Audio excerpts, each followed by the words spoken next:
next guest is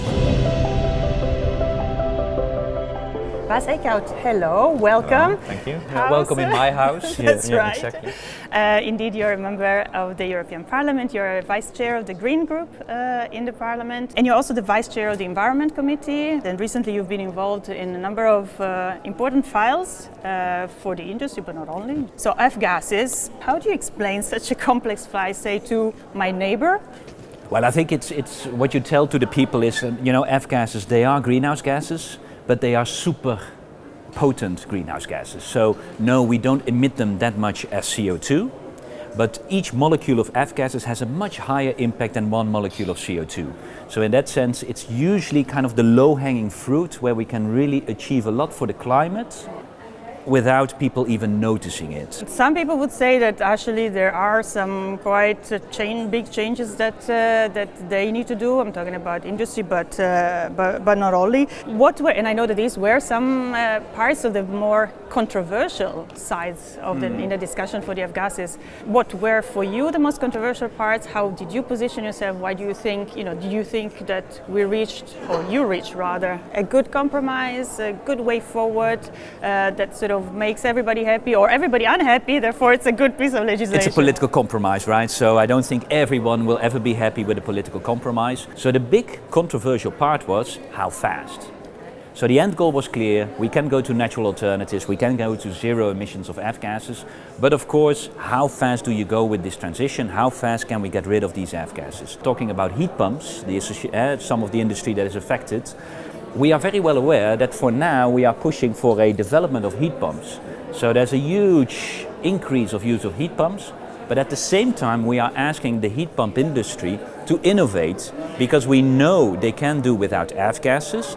Currently there are models that are still using it, so while we are developing a massive outroll of heat pumps, it needs to go hand in hand with innovation that we in the future have heat pumps replacing gas boilers, so good for the climate, but that these heat pumps are also without F-gases, so they are double good for the climate. That's the end goal. Yeah, and I mean, you talk about industry and innovation. Now I'll make a link with the other piece of legislation, the Net Zero Industry Act, which is of course interesting. We start having some industrial policy in the EU. Does this piece of legislation specifically, you think, is it enough? Totally not sufficient, to be very honest. I mean, this is the European reply to the American IRA, the Inflation Reduction Act, but this is not industrial policy yet.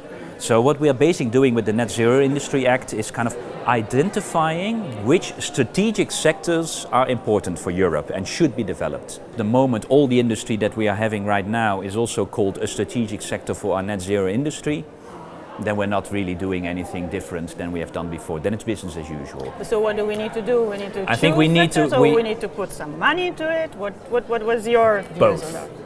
So first of all, you really need to pick and choose which are the key sectors where we know Europe can still have a lead, because let's also be honest, in some sectors we're very late already and the United States and China are outcompeting us already. So where can we still take the lead? Where should we take the lead? And that's of course in those sectors where there is no controversy. And for example, for me, heat pumps is one of those. And here we can lead compared to China and the United States, because they are still focused on, we are putting chemicals in for the cooling, and then of course these chemicals have an impact on or our environment or our health system in any case as well. And that's not innovation we need. We really want the natural alternatives where Europe can have a lead still. But then the follow-up is, if you have identified that, it also means something. Then we need to invest in it.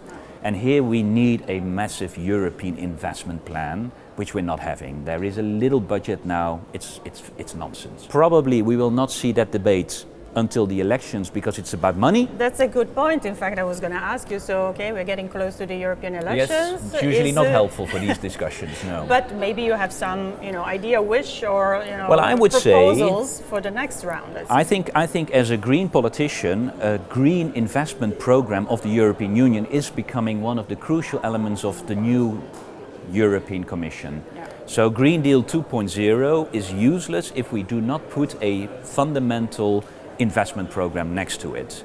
And I think this should be part of the debate. So I'm not going to ask you whether you're going to run again, but certainly that's something that is important for, in the pipeline for the next parliament. I will run again. I will run again, and I will run again with this program, because for me, I've always been fighting for the Green Deal, and I do see if we as Europe want to be in the lead, it needs to be a Green Deal with an investment program, and that needs to go hand in hand, and I will run on that. And my claim is going to be that the Greens are much more helpful and much more the allies of industry than the Conservatives. Thank you very much for your time. Very nice talking to you. You're welcome.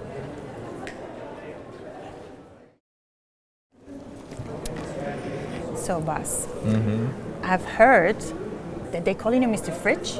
Oh, this has to do with these F-gases, which is also in fridges. I was called at a certain moment, I got a title, I got an award of Man of the Year for the natural alternatives, which of course is an awful name.